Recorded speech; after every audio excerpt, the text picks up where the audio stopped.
Hi అండి. అందరూ ఎలా ఉన్నారు? బాగున్నారా? సో ఈరోజైతే ఒక మంచి వీడియోతో మేము ముందుకు వచ్చేసాను. సో అదేంటంటే మనకి త్వరలో అక్షయ తృతీయ రాబోతుంది కదా. సో అక్షయ తృతీయ రోజున మనం ఏర్పాటు చేసుకునే అక్షయ పాత్రని ఎలా ఏర్పాటు చేసుకోవాలి, అది దానికి కావాల్సిన నిబంధనలు ఏమన్నా పాటించాలా, అలాంటివన్నీ కూడా దాంట్లో ఏం పెట్టుకోవాలి, ఎలా పెట్టుకోవాలి, దాన్ని ఎప్పుడు క్లీన్ చేసుకోవాలి, ఇవన్నీ విషయాలు కూడా ఈరోజైతే మీతో ఈ వీడియోలో షేర్ చేసుకుంటాను. Welcome back to our channel Bindu the home maker. So మనం ఫస్ట్ మట్టి కుండ తెచ్చుకునేటప్పుడు ఇలా టిక్ మార్క్ పెట్టుకొని తెచ్చుకోవాలి. ఎప్పుడైనా మనం మట్టి కుండ తెచ్చుకునేటప్పుడు ఒక్క కుండే తెచ్చుకోకూడదు, దాంతోపాటు ప్లేట్ కానీ లేదంటే ఒక ప్రమిద కానీ లేదా ఇంకొక కుండ కానీ అట్లా తెచ్చుకోవాలి. సో ఇదైతే నేను తెచ్చుకున్నప్పుడు నేను చూపిస్తున్న కుండ అలా ఉంది, టిక్ మార్క్ పెట్టుకొని తెప్పించుకున్నాను నేను కూడా. సో దీన్ని ముందుగా మనం చక్కగా వాటర్లో క్లీన్ చేసుకొని 2-3 సార్లు వాష్ చేస్తే కనుక దాని లోపల డస్ట్ అంతా క్లీన్ అయిపోతుంది. సో ఆ తర్వాత మనం దీన్ని అక్షయ పాత్రగా వాడుకోవాలి. సో ఆ విధంగా ఎప్పుడైనా సరే మనం ఒక్కటే కాకుండా డబల్గా తెచ్చుకోవాలన్నమాట ఏదైనా సరే. సో నేనైతే ఇక్కడ ఒక ప్లేటు ఒక కుండ తెచ్చుకున్నాను. దానికి పైకి కానీ కింద కానీ పెట్టుకోవడానికి ఉంటుంది అని చెప్పేసి అక్షయ పాత్రకి ఒక మట్టి కుండే తెచ్చుకోవాలి. మిగతా ఏ కుండలు కూడా పనికి రావండి. ఓన్లీ మనం పెట్టుకునే అక్షయ పాత్రకి మట్టి కుండనే ఎందుకు వాడాలంటే మట్టి అనేది మనకి భూమి నుంచి వస్తుంది, దానికి ఎలాంటి దోషాలు ఉండవు. మనం భూమిలో పుట్టి భూమిలోనే కలిసిపోతాం కాబట్టి సో దానికి కూడా అంత ఇదిగా ఉంటుందన్నమాట. సో అందుకని చెప్పేసి మనం మట్టి కుండే వాడతాము. మట్టి పాత్రను అక్షయ పాత్రగా పెట్టుకోవటం వల్ల మనకి అనంతమైన సంపదలు కలుగుతాయి. సో ఇక్కడైతే నేను చక్కగా నీట్గా వాటర్లో ఒక పావుగంట అట్లా ఉంచేసేసి దాన్ని క్లీన్ చేసేసుకున్నాను. మొత్తం శుభ్రంగా షింక్ కింద పెట్టేస్తే కనుక శుభ్రంగా క్లీన్ అయిపోతుంది. సో మనకి అక్షయ పాత్రకి ప్రిపేర్ చేసుకోవాలంటే మనకి ఏమేమి కావాలి అన్నది చెప్తాను ముందుగా.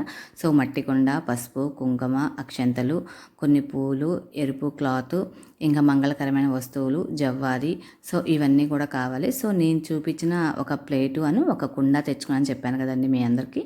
సో ఆ విధంగా నేను చూపిస్తున్నాను అనమాట. సో ప్లేట్ అంటే కింద పెట్టుకోవడానికి ఉంటుందని చెప్పేసి ప్లేట్ తెచ్చుకున్నాను. సరే కొన్ని చోట్ల మనకు ఉపయోగం అంటే దొరుకుతుంది, కొన్ని చోట్ల దొరకదేమో. సో దొరికిన వాళ్ళకైతే తెచ్చుకుంటే మంచిది అనమాట. సో అక్షయం అంటే అందరికీ తెలిసిందే. అసలు అక్షయ పాత్ర ఎందుకు పెట్టుకోవాలి ఏంటి అనేది ఇప్పుడు మీకు చెప్తాను నేను. సో అక్షయం అంటే నిత్యమైనది, తరిగిపోనిది, ఎల్లప్పుడూ కూడా వృద్ధి చెందేది. అంటే మనకి దాంట్లో కొదవ లేకుండా మనకి ఎప్పుడు కూడా మనం అనుకున్న సంపద అనేది ఎప్పుడు కూడా అభివృద్ధి చెందుతూనే ఉంటుందన్నమాట అక్షయ పాత్ర మన ఇంట్లో ఉంటే కనుక. అంతేకాకుండా అక్షయ పాత్ర పెట్టుకోవడం వల్ల మనకి ఉన్న ఆర్థిక ఇబ్బందులు తగ్గుతాయి, అనవసరం ఖర్చులు తగ్గుతాయి, మన ఇంట్లో కూడా సంపదలు పెరుగుతాయి. అందరికి కావాల్సిన అదే కదండి, సంపదలతో తులతోగాలని మనం అందరం కోరుకుంటాం మనస్ఫూర్తిగా. సో అందుకని చెప్పేసి అక్షయ పాత్ర మన ఇంట్లో పెట్టుకోవడం వల్ల మనం అంతే సంపదలతో తొలతోగుతామన్నమాట. సో అంతే. సో దీనికోసం అయితే నేనైతే ముందుగా పసుపు తీసుకుంటున్నాను. పసుపులో మంచి సుగంధ పరిమళాలు ఉన్న జవ్వాది, కొంచెం గంధము, మామూలుగా రోజ్ వాటర్ ఉంటుంది కదా, ఆ రోజ్ వాటర్తో చక్కగా పసుపుని కలుపుకోవాలి. గంధం అన్నీ వేసేసుకొని చక్కగా వాటర్ అవసరం లేదండి దీనికి, ఓన్లీ రోజ్ వాటర్తో కలిపితే మంచి పరిమళాలు వెదజల్లుతూ ఉంటుంది. ఆ లక్ష్మీదేవి ఎప్పుడూ కూడా సువాస పరిమళాలు ఉన్న దగ్గర అమ్మవారు తిష్టి వేసుకొని కూర్చుంటారంట. అమ్మ మన సంపాదన వృద్ధి చేయడానికి మన ఇంట్లోనే తిష్టి వేసుకొని కూర్చుంటారు. మన ఇల్లు వదిలి ఎక్కడికి వెళ్ళరు. అంతేకాకుండా కుండ మంచిగా కళకళలాడుతూ ఉంటే మనం కూడా మన ఇల్లు, మన పిల్లలు, మన కుటుంబం అంతా కూడా అదే విధంగా సంపదలతో సంతోషాలతో తొలతూగుతూ ఉంటాము. సో అందుకని ఈ అక్షయ పాత్ర పెట్టుకుంటే మన ఇంటికి మన సంపదలు పెరగడానికి ఎంతో సహకరిస్తుంది.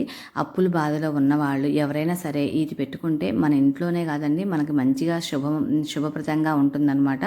సో ఆ విధంగా పెట్టుకోవాలి. సో ముందుగా అయితే నేను పసుపు కలిపాను కదా, సో ఆ పసుపుని చక్కగా కలుపుకొని ముద్దగా కలుపుకొని దానికి పసుపు కుండ ఎక్కడా తెరలు లేకుండా, అంటే ఎక్కడా మనకి కుండ రంగు కనపడకుండా మొత్తం కంప్లీట్గా పోయాలి. ఎప్పుడు కూడా సగం పూసి సగం పూయకుండా అట్లా ఉండకూడదు. కాబట్టి చక్కగా కుండ మొత్తం కంప్లీట్గా మనకి పసుపు రంగుతో ఉండేటట్టుగా పసుపుతో చక్కగా మనం రాసుకోవాలన్నమాట దాన్ని.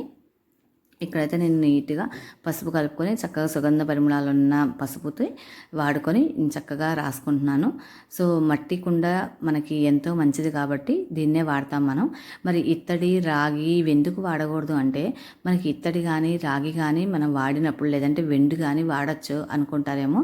సో ఎందుకు వాడకూడదు అంటే అవి మనం దీంట్లో ఉప్పును వాడతాము. సో ఉప్పు వాడటం వల్ల ఏమవుతుందంటే కుండ లోపల ఉప్పు పోస్తామన్నమాట దీంట్లో అక్షయ పాత్రలో.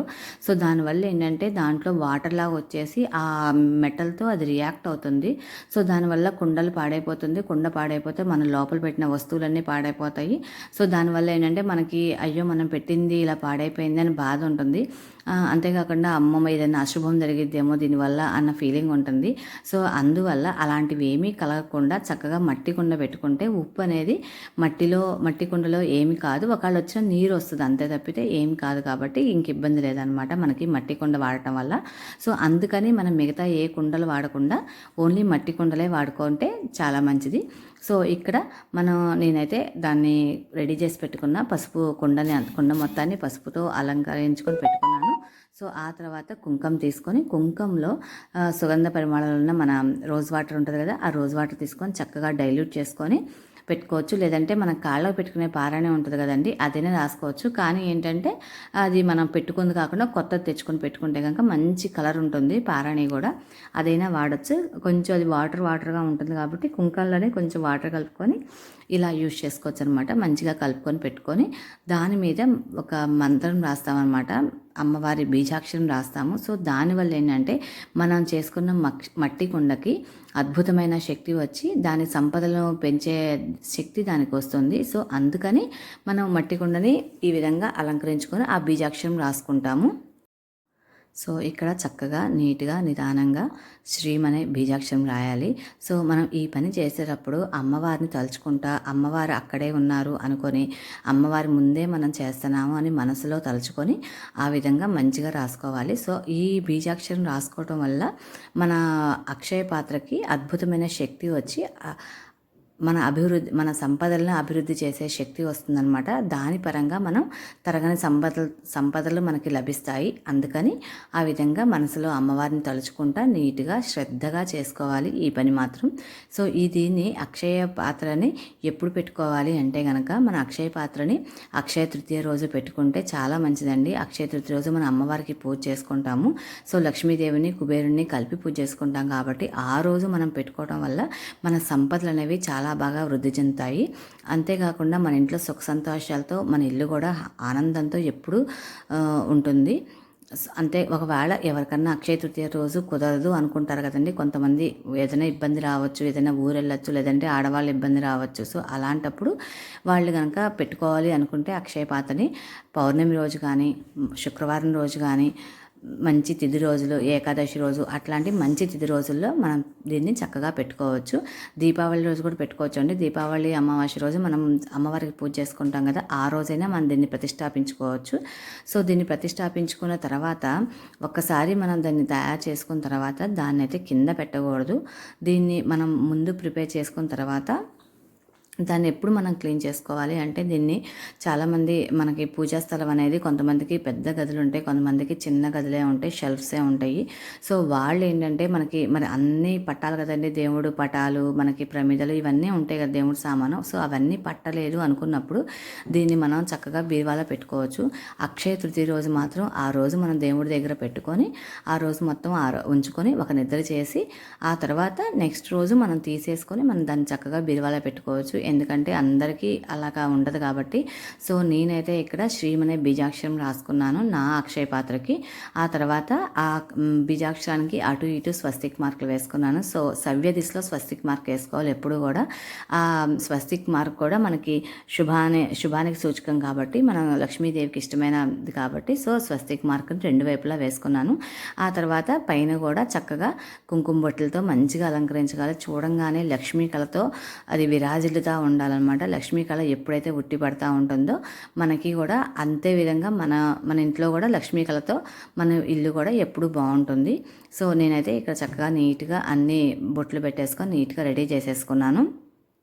సో ఇక్కడ మనం ఇంకా నెక్స్ట్ ఏం చేయాలన్నది ఇప్పుడు మీతో షేర్ చేసుకుంటాను. సో చూసారు కదా మట్టి కుండ ఆ విధంగా చేసుకొని చక్కగా నీట్గా పక్కన చక్కగా కింద పెట్టుకోకూడదండి కుండనైతే. దీన్ని క్లీన్ చేయాలనుకున్నప్పుడు మనం దీన్ని చెప్పా కదా, మామూలుగా అయితే మనం బీరువాలో పెట్టుకోవచ్చు, లేదంటే దేవుడి గదిలో అయినా పెట్టుకోవచ్చు. సో నేను ముందు ఇది చెప్తాను. తర్వాత దీంట్లో కుండలో కొంచెం పసుపు, కొంచెం కుంకుమ, సుగంధ పరిమళం వచ్చే ఏవైనా వేసుకోవచ్చండి. సో కొంచెం అక్షంతలు కూడా మనకి చాలా మంచివి కదా, సో శుభాన్ని కలిగించేవి. పసుపు అక్షంతలు వేసుకొని ఆ తర్వాత కొంచెం జవ్వాది వేసుకోవాలి. ఆ తర్వాత కొంచెం గంధము, పచ్చకర్పూరం కూడా వేసుకోవచ్చు. పచ్చకర్పూరం లేదంటే ఒకవేళ మన దగ్గర పచ్చకర్పూరం అందుబాటులో లేకపోతే కనుక మామూలు కర్పూరం ఉంటుంది కదా, మన దేవుడికి హారతి ఇచ్చే కర్పూరం ఉంటుంది కదా, అదైనా వేసుకోవచ్చు. మనం ఆ తర్వాత మన ఉప్పు తీసుకోవాలండి. ఉప్పు తీసుకొని ఉప్పుతో చేసుకుంటాము. సో దానికంటే ముందు ఇది క్లీన్ ఎలా చేసుకోవాలో చెప్తాను. మనం దీన్ని పెట్టుకున్న తర్వాత మనకి నెలకు ఒకసారి కానీ లేదంటే 3 నెలలకు ఒకసారి కానీ దీన్ని మార్చుకునేటప్పుడు కానీ వన్స్ క్లీన్ చేసే తర్వాత కానీ దాన్ని ఎప్పుడు కూడా కుండని ఎప్పుడు బోర్లించకూడదు. ఎప్పుడైతే మనం కుండను బోర్లిస్తావో మన ఇంట్లో సంపద అనేవి తగ్గిపోతూ ఉంటాయి. క్లీన్ చేసేప్పుడు ఎప్పుడైనా సరే కుండను అట్లా నిటారుగా ఉంచేసుకోవాలన్నమాట. సో దీనికోసం అయితే మనం కళ్ళుప్పు వాడుకుంటాము. కళ్ళుప్పు అనమాట. సో అది మనం కొత్త ప్యాకెటే తెచ్చుకొని వాడుకోవాలి. ఇంట్లో సగం వాడేసింది లేదంటే ఇంట్లో అయినా కొత్త ప్యాకెట్ ఉంటే పర్లేదు, కానీ కొత్త ప్యాకెటే దీనికి వాడాలన్నమాట. సో నేనైతే ఇక్కడ పింక్ సాల్ట్ తెచ్చాను. పింక్ సాల్ట్ కూడా రాక్ సాల్టేనండి, మామూలు సాల్టే. 6 సాల్ట్ తెచ్చుకొని నేను యూజ్ చేసుకుంటున్నాను. సో ఇప్పుడు నేను ఆల్రెడీ పసుపు, కుంకుమ, గంధము, జవ్వాది అన్నీ వేసుకున్నాను. సుగంధ పరిమళాలు, కొంచెం కర్పూరం అన్నీ వేశాను. సో ఆ తర్వాత దీన్ని సాల్ట్తో నింపుతున్నమాట. కళ్ళుప్పు అంటాము, లేకపోతే గళ్ళ ఉప్పు అంటాం, లేకపోతే రాళ్ళ ఉప్పు అంటాం, ఏదైనా సరే రాక్ సాల్టే. సో ఇవన్నీ కూడా వేసుకొని సగం కానీ సగం పైన కానీ వేసుకోవాలి. సో నేను వేసుకున్నాను, కానీ నాకు అది ఇంకా ఫుల్ అవ్వలేదు అనిపించింది. సో అందుకని నేను మళ్ళీ దాన్ని కొంచెం ఎక్కువ వేసుకుంటున్నాను అన్నమాట. 3/4 వంతు వేసుకుంటున్నాను. దాన్ని అయితే 3/4 వంతు వేసుకుంటే సరిపోతుంది. మళ్ళీ తర్వాత మనం దాంట్లో ఒక క్లాత్ పెడతాం కాబట్టి అది మళ్ళీ మనకి పైకి వచ్చేస్తుంది అనమాట. అందుకని చెప్పేసి 3/4 వంతు భాగంలో మనం రాక్ వేసుకోవాలి. ఉప్పు ఎందుకు వేసుకుంటామంటే ఉప్పు అనేది లక్ష్మీ స్వరూపం. అమ్మవారు ఎట్లాగైతే సముద్రం నుంచి ఉద్భవించారో అదేవిధంగా మనకు ఉప్పు కూడా సముద్రం నుంచే ఉద్భవించింది కాబట్టి సో ఈ రెండింటిని కలిపి మనం మన అక్షయ పాత్రలో ఉంచుకుంటాం అనమాట. సో దీంట్లో ఇంకా మంచి మంగళకరమైన వస్తువులు ఏమి ఉపయోగించాలన్నది మీకు చెప్తాను. సో దానికోసం అయితే ఇక్కడ నేను రెడ్ కలర్ బ్లౌజ్ పీస్ తీసుకున్నానండి. మొత్తం బ్లౌజ్ పీస్ అవసరం లేదు, హాఫ్ ముక్క మన జస్ట్ కర్చీప్ అంత ఉంటే సరిపోతుంది అనమాట. సో హాఫ్ పీస్ అలా కట్ చేసుకుంటే సరిపోతుంది. దీనికి రెడ్ కలర్ కానీ పింక్ కలర్ కానీ లేదంటే ఎల్లో కలర్ అయినా కానీ వాడచ్చు. అమ్మవారికి ఎరుపు ఇష్టం అని చెప్పేసి మనం ఎప్పుడైనా పూజ చేస్తున్నామంటే అమ్మవారికి చేసే పూజలు ఎప్పుడైనా మనం ఎరుపు వాడతాం కాబట్టి నేనైతే ఇక్కడ ఎరుపు కలర్ క్లాత్ పీస్ తీసుకున్నాను అనమాట. సో ఈ ఎరుపు కలర్ క్లాత్లో ఏమేమి ఉంచాలనేది ఇప్పుడు మీకు చెప్తాను. మనకి సంపదల్ని పెంచడానికి మనం ముందుగా మనకు సంపద అంటే మనకు ఫస్ట్ గుర్తొచ్చేది బంగారం, వెండి లేదంటే డబ్బులు గుర్తొస్తాయి కదా. సో అదేవిధంగా నేనైతే ఫస్ట్ బంగారపుది ఒక చిన్న మొక్క, బంగారపు మొక్క, తీగ మొక్క ఉంటే నేను దాంట్లో బంగారపు మొక్క వేసుకున్నానండి. ఆ తర్వాత వెండి. సో వెండి కూడా మనకి శుభాన్ని, మన సంపదలు పెంచేదే కాబట్టి సో వెండి కూడా అమ్మవారి స్వరూపం, లక్ష్మీ స్వరూపం కాబట్టి సో వెండి. దీంట్లో మనకు మంచిగా లక్ష్మీకరమైన వస్తువులు ఏవైనా వాడవచ్చు. అమ్మవారికి ఇష్టమైన వస్తువులు కూడా దీనిలో పెట్టుకోవచ్చు అనమాట. సో అమ్మవారికి ఎంతో ఇష్టమైన లక్ష్మీ గవ్వలు, మనం అమ్మవారి పూజలో కూడా లక్ష్మీ గవ్వలు వాడతాం కదా. ఆ తర్వాత అమ్మవారికి ఎంతో ఇష్టమైన తామర గింజలు. అమ్మవారు ఉద్భవించిందే తామరాల్లోంచి వస్తారు కదా అమ్మవారు, అందుకని సో తామర గింజలు. ఆ తర్వాత దీంట్లో అమ్మవారికి ఎంతో ఇష్టమైన చిట్టి గాజులండి. నేను 3 రంగుల గాజులు 2 చొప్పున తీసుకున్నాను. సో ఇవేమి కౌంట్ ఏం కాదండి, 2 కానీ 3 కానీ 5 కానీ మన ఇష్టం, ఎంత లెక్క ఏం లేదు, మామూలుగా మన ఇష్టమైన ప్రకారం వేసుకోవచ్చు అనమాట. మన కుండలో పెట్టుకుంటాం కాబట్టి తక్కువగానే 2 కానీ 3 కానీ వేసుకుంటున్నాను. సో మనకి సంపద అంటే మనకు వచ్చే డబ్బులే కదా. మనం ఎవరైనా సంపద వృద్ధి చెందాలనుకుంటే మన ఇంట్లో ఆరోగ్యాలు ఐశ్వర్యాలు వృద్ధి చెందాలనుకుంటాం కాబట్టి సో డబ్బులు వేసుకున్నాను. సో ఆ తర్వాత యాలకులండి. అమ్మవారికి మన దండకు గుచ్చి వేస్తాం కదా, మంగళకరమైన వస్తువు అది కూడా. అమ్మవారికి మన పూజలో వాడతాం కాబట్టి వక్కలు, లక్ష్మీ స్వరూపంలో అమ్మవారు లక్ష్మీగా వక్కలో కూడా ఉంటారండి. అందుకని అమ్మవారికి ఇష్టమైన వక్కలు. ఆ తర్వాత కొంచెం పచ్చకర్పూరం. సో మనకి సౌభాగ్యంగా మనకి పసుపు కొమ్ములు కూడా ఉంచుకోవచ్చు దాంట్లో. సో అందుకని నేను 2 పసుపు కొమ్ములు వేసి పెట్టుకుంటున్నాను. సో ఇవన్నీ కూడా చక్కగా నిదానంగా మన శ్రద్ధగా మనకి ఏమేం కావాలి, ఇంకా కావాలంటే కనుక గోమతి చక్రాలు ఇలా ఉంటాయి కదా, సో అవైనా వాడుకోవచ్చు అనమాట. మనకు అందుబాటులో ఉండే మంగళకరమైన వస్తువులు అన్నీ కూడా దీనిలో వేసుకొని చక్కగా మనం ప్యాక్ చేసుకుంటే కనుక చాలా మంచిది. సో నేనైతే నాకు తెలిసిన మంగళకరమైన వస్తువులు నాకు అందుబాటులో ఉన్నాయి అన్నీ కూడా నేనైతే దీంట్లో ఉంచుకున్నాను. ఆ తర్వాత దీన్ని చక్కగా ఫోల్డ్ చేసి కుండలో పెట్టుకోవాలి. సో సో నేనైతే ఇదిగోండి ఇట్లా చక్కగా ఫోల్డ్ చేసి అది బయటికి రాకుండా ఫోల్డ్ చేసుకోవాలి. మళ్ళీ రబ్బర్ బ్యాండ్లు అలాగేమి వేయాల్సిన అవసరం, జస్ట్ ఫోల్డ్ చేసి అట్లా పెట్టేస్తే కనుక అది కుండలో అట్లా ఉండిపోతుంది. సో దాని మీద అయితే నేను కొంచెం గంధము, పసుపు, కుంకుమ అట్లా వేసుకున్నాను అనమాట. సో దీన్ని అయితే కుండ తీసుకొని ఆ కుండలో ఇట్లాగా ఈ క్లాత్ని పెట్టేసుకోవాలి. ఫోల్డ్ చేసుకొని క్లాత్ని పెట్టేసుకోవాలన్నమాట.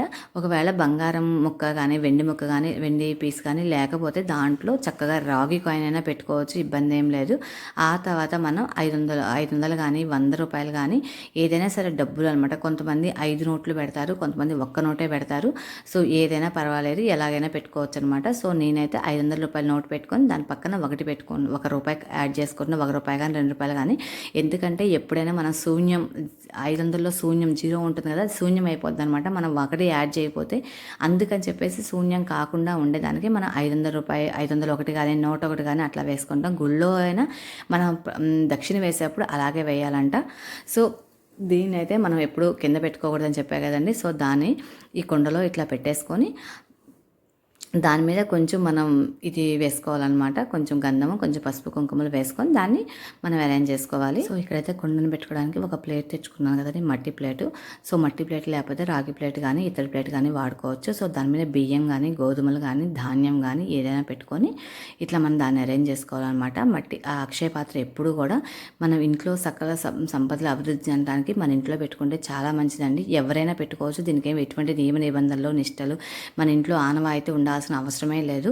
చక్కగా మనం దీన్ని పెట్టుకొని మన ఇంట్లో మన సంపదలు మెరుగు పొందటానికే కాబట్టి ఈ పని చేస్తున్నాం మనం. సో అందుకని దీన్ని ఇట్లా పెట్టుకోవచ్చు. మనం క్లీన్ చేసుకోవాలనుకుంటే కనుక వారానికి ఒకసారి కానీ నెలకు ఒకసారి కానీ క్లీన్ చేసుకొని మళ్ళీ ఉన్న వస్తువులన్నీ మార్చుకొని పెట్టుకోవాలి. క్లీన్ చేసే మాత్రం ఎట్టి పరిస్థితుల్లో బోర్లించకూడదు అనమాట. సో ఇది కూడా మనకి సకల సంపదలను కలిగిస్తుంది కాబట్టి అక్షయ పాత్ర అనేది.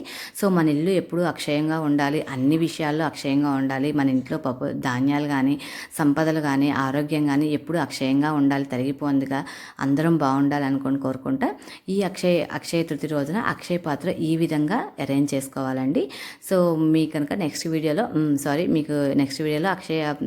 అక్షయ తృతీయ రోజు పూజా విధానం మీతో షేర్ చేసుకుంటా. కానీ మీకు కనుక వీడియో నచ్చితే కనుక వీడియోని లైక్ చేయండి, షేర్ చేయండి, సబ్స్క్రైబ్ చేసుకోవడం మర్చిపోకండి. Thank you for watching. అందరూ బాగుండాలి, అందరూ